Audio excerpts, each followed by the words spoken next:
Hello, my Bill 5000 Nation. How's everyone doing today? Hopefully, everyone's having a great day. If not, I hope it gets better from here. All right, we are back with another Coffeehouse Crime. That's right. And the title of this one is The Murder of Influence Abby Choi. Everything we know so far.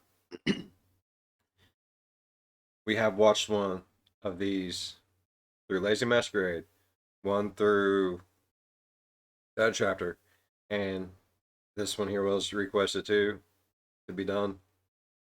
So hopefully we get even broader version of it.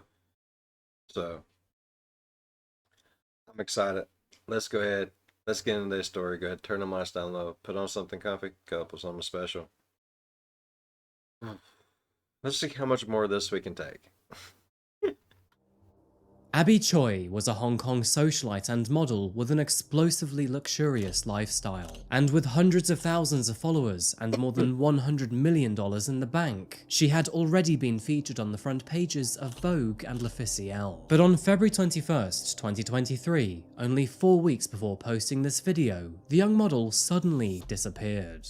Hundreds of officers were assigned to the case in a desperate bid to find her, this even including Hong Kong's elite task force, the Flying Tigers. However, sadly, their efforts would come to an abrupt and shocking discovery only 3 days later. And with fraud, corruption, and serious allegations across the board, the culprits behind this crime are now being described as a real-life parasite family.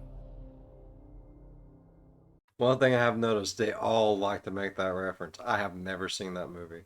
I kind of want to see that movie just because of the videos I have watched. But it just seems really stupid to me. I'm sorry, it does. For anyone out there who likes that, no offense, any means. You have your taste, I have my taste. It is what it is. I'm the type of person, if there's not like massive amounts of explosion within like the first 7 to 10 minutes, I'm bored. It is what it is. Good morning, good afternoon, or good evening, folks. Ruben! My name is Adrian, and welcome back to another video by Coffeehouse Crime.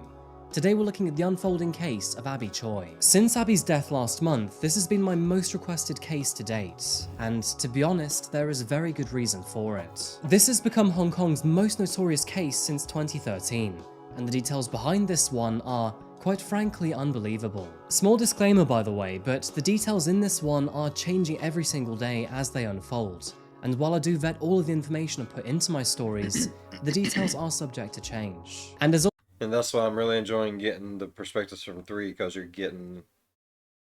I don't think those all done the same exact time, but they came out relatively close, so some might have more information than others that way too. So always, just let you know that I post true crime and strange cases here weekly, so if that does sound like your kind of thing, please consider subscribing to the channel. Anyway, with that said, please grab yourself a coffee, pull up a seat, and get ready for the deep dive.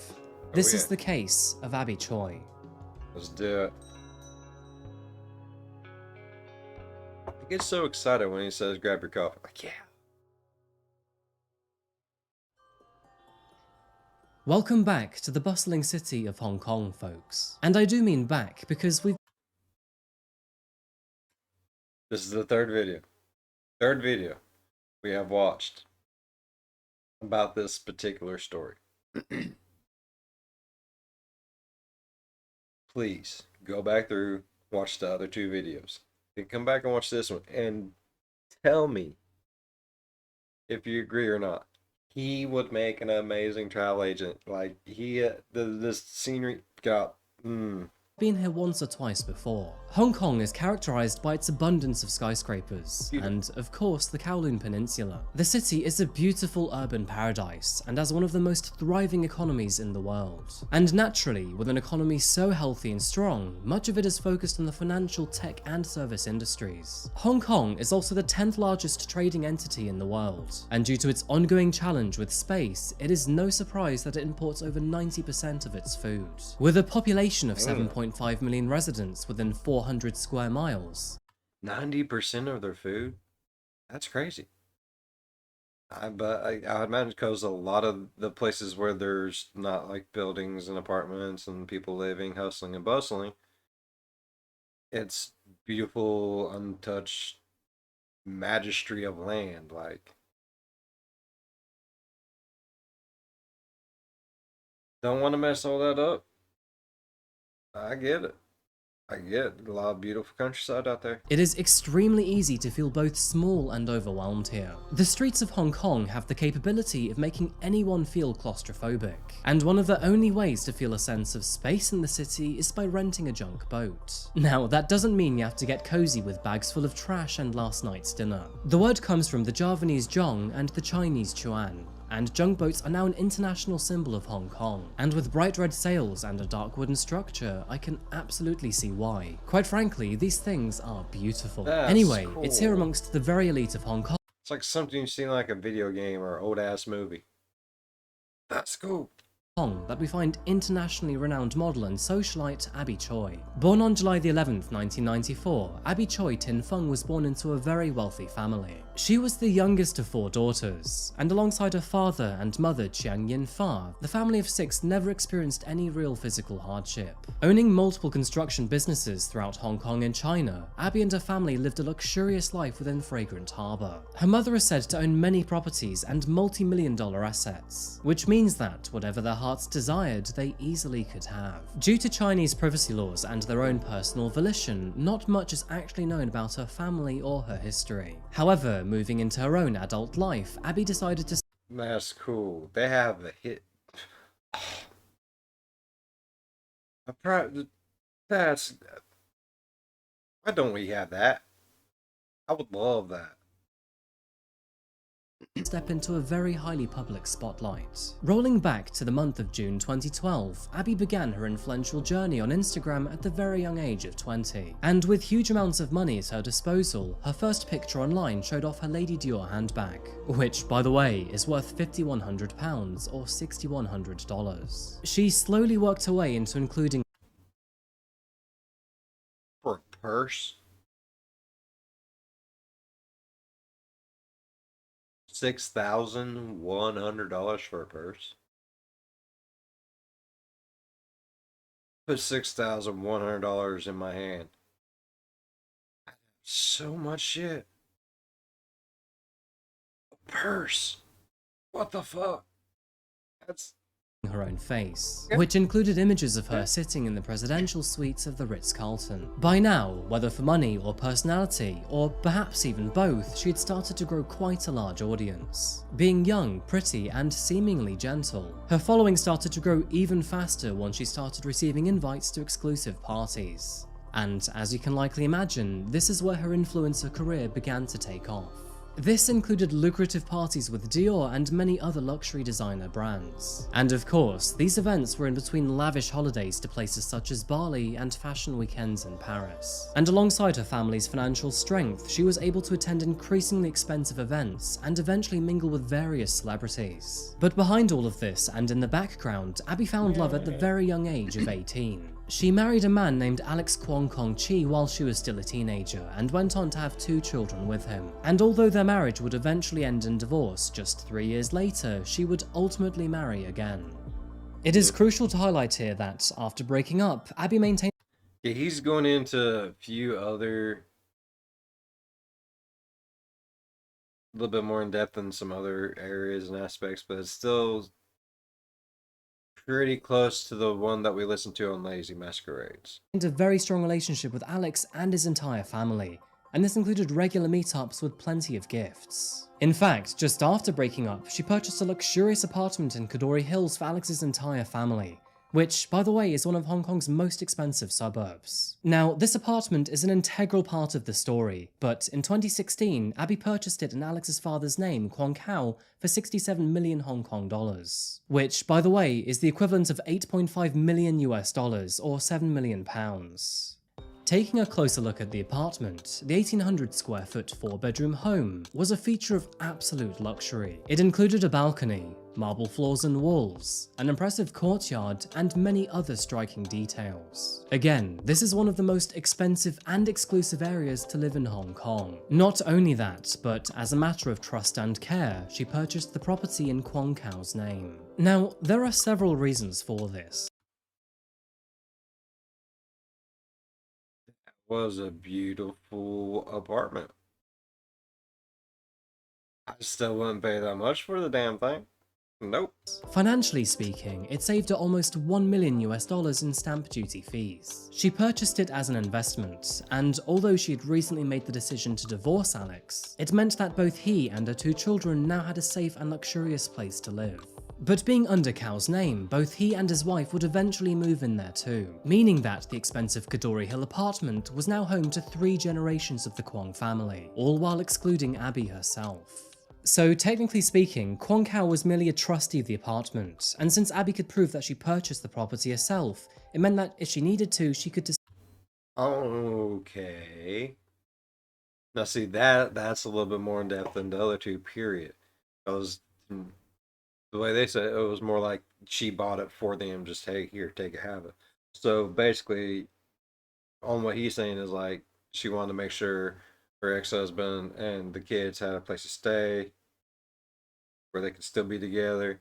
She got that. They're staying there. She made old dude trustee of it, but she can still sell it at any time because she is the one that technically bought it. He's just kind of holding it, right? That makes a little bit more sense on that. Now, if you guys watch the other 2 videos, maybe my other question will be answered finally. dispute the ownership. I can imagine that, much like many scenarios in life, Abby was in a very difficult position, because although she purchased the entire property by herself, she was getting no benefit from it. Yeah. I mean, granted it did keep her children safe, but her ex-husband and his entire family were essentially part of her past now, and it must have felt quite awkward to keep all of them on board. It's a situation that would get worse over time too, and although it sounded like a good idea to begin with, how long would she have to pay for all of them out of her own pocket? Would 1 year be enough? Maybe 3? Or 10? So, this is where I need to tell you about Anthony. 31 years old at the time, he was Alex's older brother, which also meant that he was Abby's ex-brother-in-law. And much like the rest of the family, Abby took way too much accountability in looking after him too. Years before, when the marriage between Abby and Alex was still going well, Anthony was unemployed and struggling to get by. Feeling sorry for her brother-in-law, she hired Anthony to be her personal chauffeur. These arrangements allowed a good bond to form between them, and not long later, he often referred to Abby as his sister. His Instagram account, where he named himself the Monk and preached to always be calm, includes many photos of the two together. She also fronted multiple small businesses for him. This included a pancake stall in the city, which he ran whenever he wasn't needed as her driver. It is alleged that between these 2 roles he made a very tidy sum of money. Anyway, moving forward and after the divorce. Okay, that's a little bit more in depth of information too. So she bought or helped him invest or whatever it is in the pancake thing. Getting all kinds of more information. So yeah, they are a lot more leechy than what even the other 2 made it sound out to be. Like, good God. Abby eventually found a new love. And in the year 2016, she and a new partner named Chris Tam hosted an opulent legal ceremony for friends and family to enjoy. A wealthy businessman living in Hong Kong, Chris also came from a family with a fortune. His father is the founder of a well-known and highly reputable restaurant chain, known as Tamjai Yunnan Mixian. Abby and Chris went on to have 2 children together. And despite Abby having 2 of her own children before Chris, all 4 kids were known to enjoy each other's company. Moving forward, the family of 4, sometimes 6, spent many weekends together and See, that's a little bit more information too. You didn't really get to hear a lot about the new husband either. That's a little bit more. I'm loving it. Oh. their multi-million-dollar home. They also went on recurring holidays to Disneyland and took frequent trips in their personal yacht. Alright for some, hey? Now, Abby's family life didn't stop or slow her ongoing success. With her influential connections and capital, she eventually expanded her career from a mere trendsetter into corporate and mainstream media. And thanks to her attractive physique and sense of style, this would eventually result in her featuring on many well-known front-page covers, including Harper's Bazaar, L'Officiel, and Vogue. However, behind closed doors, and as the year 2023 approached, things were not going well between Abby and the Kwong family. The Kwongs had essentially been living rent-free in her apartment for just over 6 years now, And Abby, she was getting restless at the situation. Although she was initially fine with the arrangements, she was beginning to realise through her older age that she was being taken advantage of, and in all honesty didn't owe them anything. You see, at the time of buying the apartment, Abby was young, naive, and very impressionable, and it's reported that Alex's father may have persuaded her to buy it for them. And now Abby wanted the apartment back. And Ah, unfortunately, that wasn't the only bad news circulating around the family. that's more information too, because see, that's one thing I do like about Adrian's channel, Coffeehouse Crime, is he does things a completely different way than what Mr. Ballin does or Mike does. It, they all do it so differently. Mr. Ballin is that, oh God, why is this happening type of storyteller. He'll make you cry the whole time if, just with his words. He's that good. Mike, he usually tries to bring in a little bit of comedy and cover what he can without being too mopey. He tries to keep it as upbeat as he possibly can. Adrian, though, it's like he has a personal goal to see how many people he can just, you know, oh, it ain't gonna be too bad. And by the time you're done, it's like, I've already kind of watched a video kind of like that. It ain't gonna be that bad. Then you get to it, it's like, oh, why? Oh shit. But it is. He's going into some completely different detail on, like, yeah, she was young when she was doing that. The other two videos, yeah, it was just kind of like, oh, she was just wanting to sell, maybe buy him something different or something like that. No, like, okay, she's tired of you guys mooching off over her, and then, okay, this is looking completely different now. Like, you get more of the grit.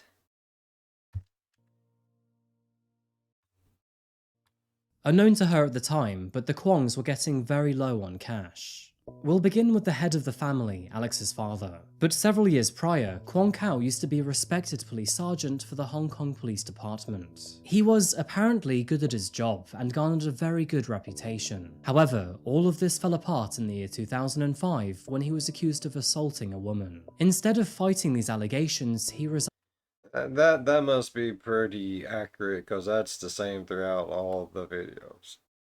Dirty motherfucker. resigned instead. And in return, Hong Kong PD turned a blind eye to his former accusations, never following up with any form of punishment or reprimand. That's But bullshit. Kao was not the only one displaying questionable behaviour in the family. It turns out that Alex was up to no good too, and his actions had left him on the run for several years. It was in the year 2015 that he launched an underground investment scam which involved gold, and after winning the trust of 4 wealthy businessmen, they all invested 5 million Hong Kong dollars into his scheme. But rather than try and earn a profit for all of them, Anthony ran away with their money instead. In fact, unknown to everyone else at the time, but he had also robbed various people and places. This What the included the fuck? theft of 39 necklaces, 32 bracelets, 13 golden bars, 102 gold grains, 6 pendants, and 10 taels of gold. To add to all of this,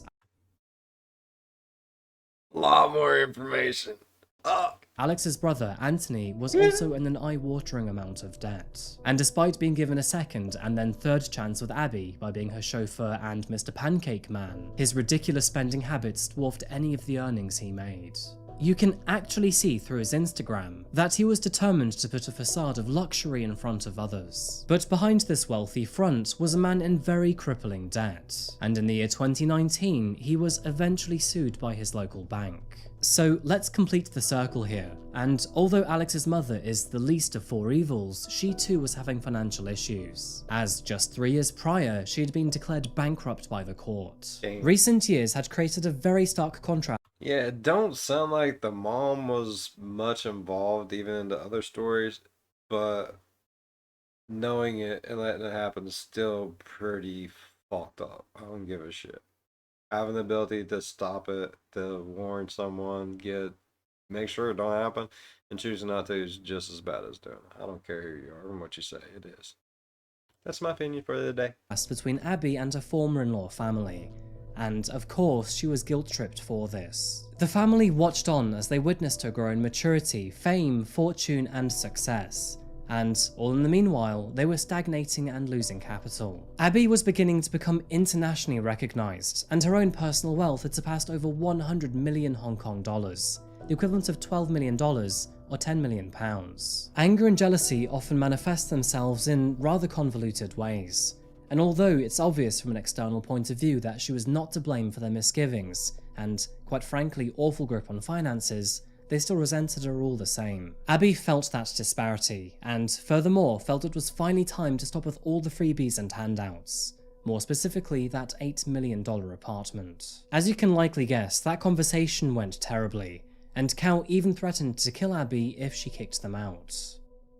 Abby was very upset with the situation and sought legal counsel immediately. However, even in that moment, the young woman clearly had a heart of gold, because apparently, despite their threats, she even began to look for a new home for the family, and incredibly, even had plans to buy it for them too. Okay, sure, it may have been a step down from $8 million, but being pretty blunt here, could they really have expected anything?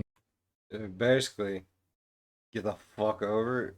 You take what you get, beggars can't be choosers and whatnot. Is good. However, before her plans could develop any further, Abby Choi would suddenly disappear.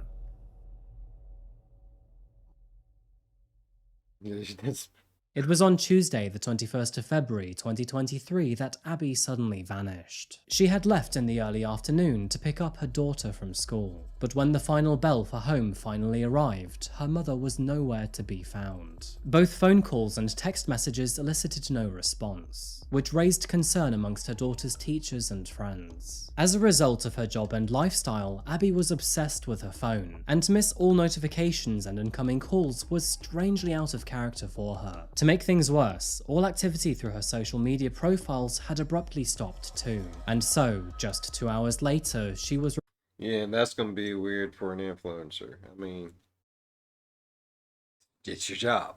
You're gonna be on something, doing something. And if you're not going to be for a while, like any good influencer would, you would get on and be like, "Hey, you guys don't expect to see me for a couple days. This is happening." You know, you tried to keep the people that are helping you live your life informed. That way, they don't stop helping you live your life. You gotta be respectful of that.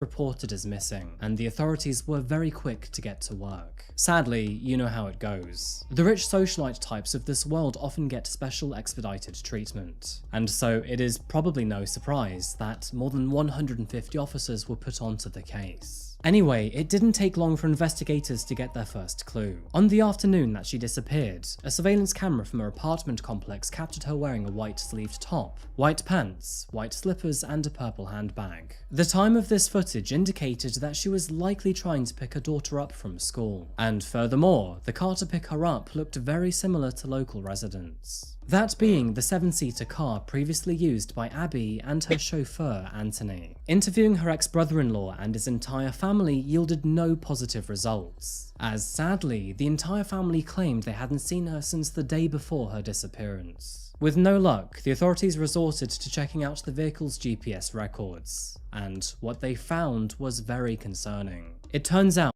Oh, so they used the GPS. Okay. See, I was wondering that too. Like, how did they just figure out because how they did it? And you see, I was wondering. I got my answer. The GPS. the vehicle had been driven to Tai Po district in Lung Mei Tsuen, which was a 20-mile drive out of Hong Kong. With this rather suspicious information, dozens of officers were immediately deployed to the area to investigate. They conducted door-to-door interviews right across the village, pored over surveillance footage from local houses, and collected dash camera footage from all local parked vehicles. By Friday afternoon, which was 72 hours after Abby had disappeared, and only 24 hours since Tai Po village had become an area of interest, detectives honed in on a ground floor flat of a 3-story house. And sadly, nothing could have prepared them for the horror they would find inside. excluding a But to be about as broke as it was, you know. well-equipped kitchen, the entire home was unfurnished. Tarp covered the windows, floors, and walls. And although I won't go into the exact details, what I will say is that inside the refrigerator were 2 human legs. The kitchen also contained a meat slicer, an electric saw, a cleaver, a chopper, a meat mincer, face shields, and even raincoats. They also found 2 large soup pots that were boiling away on the stove, and it transpired that inside these pots was a human skull and several rib bones. Now here's my question: why soup? Please, please be the time this gets answered. Why the fuck soup? How the fuck did they have the money to rent a 3-story house when they was so broke they could? These people are. I hate them. I hate them so much. The authorities were distraught by the haunting scene, and as soon as the news got out, both speculation and outrage poured across the country, and eventually the globe. Following extensive analysis of all surveillance cameras in the area, various members of the Kwong family were seen behaving rather suspiciously. This would soon prompt a search of the surrounding area for the rest of Abby's remains, which was carried out by over 100 members of the Hong Kong police. This included the use of expert divers, tracer dogs, data analysts, and even drones, but sadly, their search failed to yield any more of her dismembered remains. With parts of Abby's body still missing, investigators confirmed they were interested in a large area of landfill, but sadly, this search too turned out to be fruitless. To this day, or at least at the time of posting this video, Abby's torso is still yet to be found, and the authorities are yet to disclose any more information relating to the crime scene. In case you're wondering, yes, it does seem like the Kwongs are responsible for her death, and even more shockingly, it seems the entire family were in on it, of course excluding her own children. And so, the big question now is, what precisely happened to Abby Choi on the day that she disappeared? This is the story that we know so far, but scaling back to Okay, so we're about ready to get a rundown, y'all. Whew.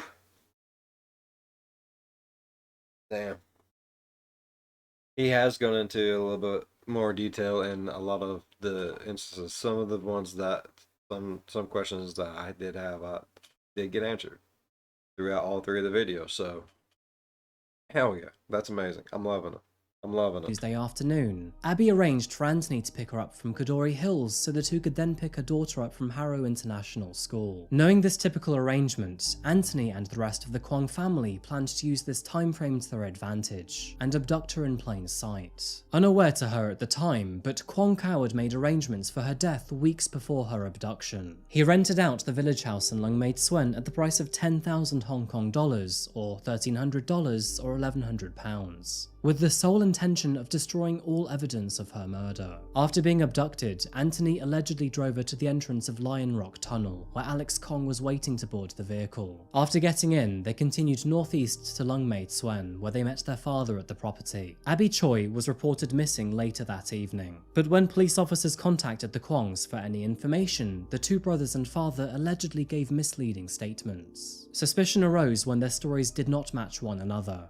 And, of course, 3 days later, authorities raided the property. Following the savage discovery, authorities immediately got to work on locating the suspects Anthony, Kao, Alex, and Lee. Alex's brother and both of his parents were apprehended on the same evening of February 25th. However, the authorities were unable to locate Alex himself. As the devastating news broke around the town and beyond, Alex became the city's most wanted man, and everyone was on the lookout for him. And seriously, not a single soul wasn't talking about this story. As the citywide manhunt raged on, authorities raised the stakes by offering a 200 million Hong Kong dollar reward to anyone who could help catch Abby's killer. This case became so high profile that members of the city's most elite special forces, also known as the Flying Tigers, were deployed. And seriously, these guys are 100% badass. Thankfully, Alex was eventually seized the very next day by officers at the Tung Chung Development Pier. At the time, he was attempting to flee the country. Did they have to split the money? Did they get the money? Who got the money? I wanted the money. By sneaking on board a yacht. Found on him was over 500,000 Hong Kong dollars, and a further 4 million Hong Kong dollars worth of luxury watches and jewellery. The man was planning to escape as a stowaway after— Was that the ones that he had been stealing from people? Okay, he must have been ready for this for a long time. His go bag was set, bro. bribing a yacht sailor with 100,000 Hong Kong dollars. However, thankfully, he would find himself in a jail cell instead. The So I mask. guess the big question now is, what will happen next? And you know, that is a very good question. Since their arrests, the police have now formally charged Cal, Alex and Anthony with murder. Abby's mother-in-law, Lee, was charged with perverting the course of justice. And Cal's mistress has also since been arrested on suspicion of aiding Alex to flee the country. Two further individuals have since been charged on the Oh, his mistress was helping him get out of the country too? Okay, if I'm not mistaken, in maybe one or both the videos, the mistress, the dad of the whole family, not the ex-husband, but the ex-father-in-law. Yes, he had a mistress. That's how they rented the one house, and I guess she had rented they had rented another one to hide in. I guess that's where the one boy was hiding, and he was like trying to shag us out there, like what did Mike say, 007 style. same premises, which included the sailor who was going to help Alex flee and one of Alex's friends. According to the laws of Hong Kong, a conviction for murder carries a mandatory life sentence. You know, prior to 1993, the death penalty was the sole legal punishment for murder, but has since been fully abolished. With this case happening so recently, it is not yet known when the Kwong's family's trial may be. Hong Kong's legal system is generally quicker than the Western world, but it's very likely we'll have to wait until 2024. By the way, due to the nature of this case, many have been referring to the Kwong family as a real-life version of the movie Parasite. Parasite was a movie released in 2019 and received a lot of praise for its well-written story. It follows a poor family that schemes their way into a wealthy family's home, infiltrating their house by posing as unrelated, highly qualified individuals. I won't ruin the movie, but it's got an 8.5 star rating on IMDb for a reason. If the case of Abby Choi interests you, then I do recommend it, you'll probably like it. Tributes have since poured in from Abby's family, colleagues and many friends, I do like the story, but I don't think I would like that movie. It does not seem interesting to me. including I might be wrong. her most If anyone out there has watched it, let me know if it is worth my time. recent husband, Chris Tam. Speaking through a friend, Chris described his late wife as a kind-hearted individual who always wanted to help others and always supported and loved him. He speaks about how grateful he is to have met her, and feels hopelessly lost now that she's been so cruelly taken from the world. Friends described her as loving and kind, protective and motherly, yet successful and strong all at the same time. And honestly, personal thought, this story absolutely sucks. Now, Abby may have been born into fortune, but she was exceptionally good at mixing fashion with her own personal style. And of course, these two things led her to become one of the world's most recognizable fashion icons. But despite her fame, fortune, and success, she was still adamantly there for those that she loved and cared about. She went beyond the call of duty to look out for her ex-in-law family. And even after being threatened with her own life, she still planned to buy an entire home for them. The parasitic Kwong family are rotten to the core, with fraud, corruption, assault, and now murder under their belts. They saw dollar signs behind a caring young woman who gave too much. And tragically, their greed overrode any sense of care for another human's life. As a result, Abby will never see her children grow up, never see or enjoy her successful career, and never know what she could have become. And sadly, the world won't either.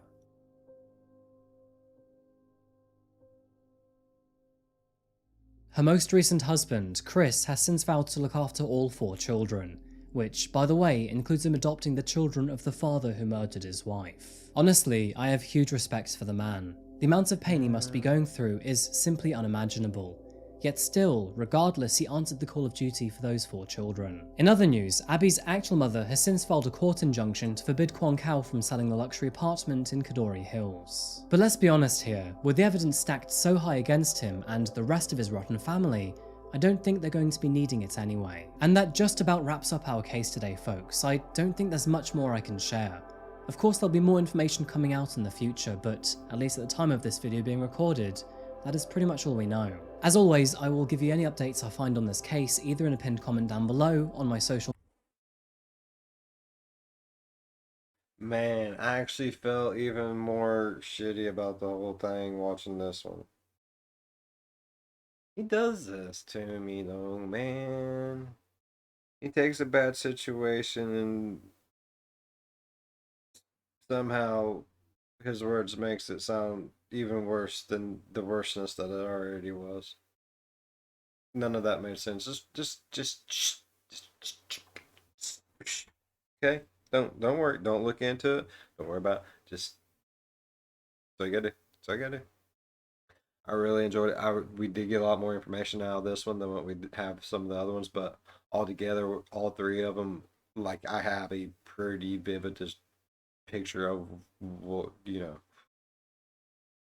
All right, I really enjoyed it. Thank you all for suggesting that I do it like that. I really actually enjoyed it. I feel like I know more about it than what I did just watching any one of them individually. Which I would have been a little upset watching one and then waiting like a couple months watching another one, waiting another couple months watching another, and then there'll be new information out. It's like, oh, we already know all this. You know what I mean? So I'm really glad that we did it this way. Thank y'all for the suggestions, really. It's awesome. And if y'all enjoyed today's video as much as I did, please go down there, leave a thumbs up. If you're a fan of the spooky, scary, strange, deranged things that just the soup. I don't understand the soup. If you don't understand the soup, think about subscribing. We'll try to figure the soup thing out together if we have to. I need to know why soup. As always, be good to one another. I'll see you in the next one. Bye bye. Why in the hell was it soup?